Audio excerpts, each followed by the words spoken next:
Amazon की तरफ से 2021 के दौरान कार्बन डाइऑक्साइड के अखराज की शरह में एक बरस कबल के मुकाबले में 18% इजाफा हुआ। हमारे सैयारा ज़मीन के लिए ये कितना नुकसानदेह है?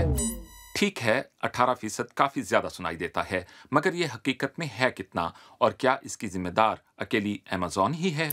2021 के दौरान दुनिया भर में 470 बिलियन अमेरिकी डॉलर्स की फरोख्त और 15 लाख से ज्यादा मुलाजमीन के साथ अमेज़न दुनिया का सबसे बड़ा ऑनलाइन रिटेलर है। अमेज़न की ताज़ा सस्टेनेबिलिटी रिपोर्ट के मुताबिक ये कारोबार दुनिया भर में 71.54 मिलियन मीट्रिक टन के मुसावी कार्बन डाइऑक्साइड फिजा में खारिज करने का बाइस बना। ये करीब उतनी ही कार्बन डाइऑक्साइड है जो गैस से चलने वाले 180 पावर प्लांट्स सालाना खारिज करते हैं, या फिर 1.5 करोड़ कारें साल भर के दौरान फिजा में खारिज करती हैं। 2021 मुसलसल दूसरा साल था कि अमेज़न की तरफ से फिजाई आलूदगी में 2 हिस्सी इजाफा हुआ। अगर हम गुज़श्ता 2 बरसों में आने वाली तब्दीलियों पर नजर डालें तो सूरत हाल और भी ज्यादा अलार्मिंग है। 2019 के मुकाबले में 2021 के दौरान फिजा में CO2 का इखराज 40% बढ़ा है। ऑनलाइन शॉपिंग की ये देवकामत कंपनी काफी अरसे से अपने माहौल को आलूदा करने वाले इकदामात की वजह से तनकीद की जद में है। लिहाजा ये बात हैरान कुन लगती है कि अमेज़न ने रजाकाराना तौर पर ये परेशान कुन नंबर्स जारी किए हैं। आखिर उन्होंने ऐसा क्यों किया? असल में जवाब आसान है, कंपनी का इमेज बेहतर करने के लिए। सस्टेनेबिलिटी रिपोर्ट पहली मर्तबा 2019 में जारी की गई थी। अमेज़न की तरफ से अपना कार्बन फुटप्रिंट जारी करना एक तरह से इस बात का सबूत था कि ये कंपनी माहौलियाती तब्दीलियों से निपटने के लिए वाकई संजीदा है। इस कंपनी के CEO जेफ बेजोस ने, जो इस वक्त दुनिया के तीसरे अमीर तरीन फर्द हैं, एक बहुत ही पुरजोश हदफ का ऐलान किया था। उनका अज़्म था कि यह कंपनी 2040 तक मुकम्मल तौर पर काबिल तजदीद तवानाई पर मुंतकिल हो चुकी होगी। हमें उसे महफूज रखना चाहिए जो हमारे पास है, हमें उसे वापस हासिल करना चाहिए जो हम खो चुके हैं, और हमें अपनी ज़रूरियात के मुताबिक इस तरह तरक्की करनी चाहिए कि हम आने वाली नस्लों के लिए अपने सैयारे को मजीद खराब ना करें। एक सच्चे माहौल दोस्त जंगजू।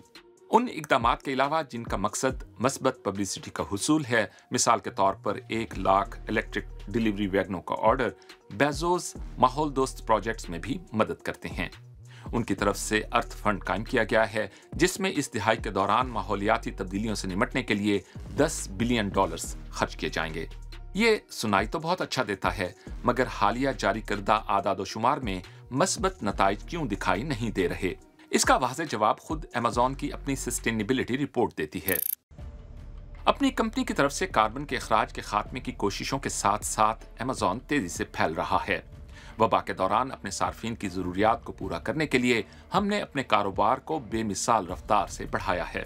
वबा और सार्फिन की ज़रूरत को इल्ज़ाम देना आसान है, मगर तरक्की को पायदारी पर फ़ौक़ियत देना मेरे ख्याल से तो माहौल दोस्ती नहीं है, या यूं कह लें कि नाकाफ़ी अमल है।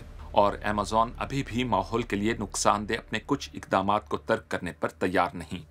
मिसाल के तौर पर वो अभी भी वापस किए जाने वाले सामान और उस स्टॉक को तलफ करने का सिलसिला जारी रखे हुए है जो फरोख्त नहीं होता।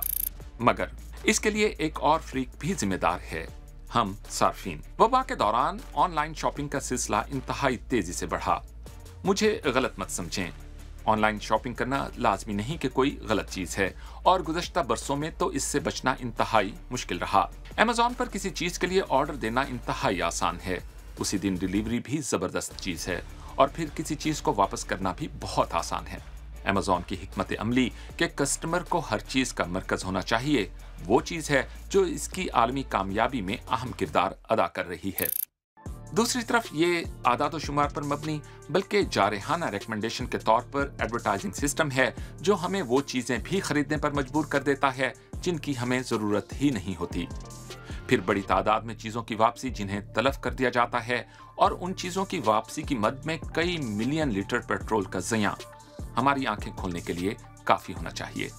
बतौर सार्फिन हमें ज्यादा माहौल दोस्त अंदाज में अमल करना होगा। सबसे पहला कदम तो कम खरीदारी है। अमेज़न की आसानी को तर्क करना एक और कदम हो सकता है, क्योंकि ज्यादातर ये सिर्फ हम ही नहीं होते जो इस सर्विस के लिए कीमत चुका रहे होते हैं, बल्कि हमारा माहौल भी होता है। क्या आप अमेज़न पर बहुत ज्यादा शॉपिंग करते हैं, या फिर आप इस कंपनी से बचने की कोशिश करते हैं? हमें अपने कमेंट्स में बताइए। بہت جلد ایک اور ایکسپلینر کے ساتھ آپ سے ملاقات ہوتی ہے، تب تک کے لیے خدا حافظ۔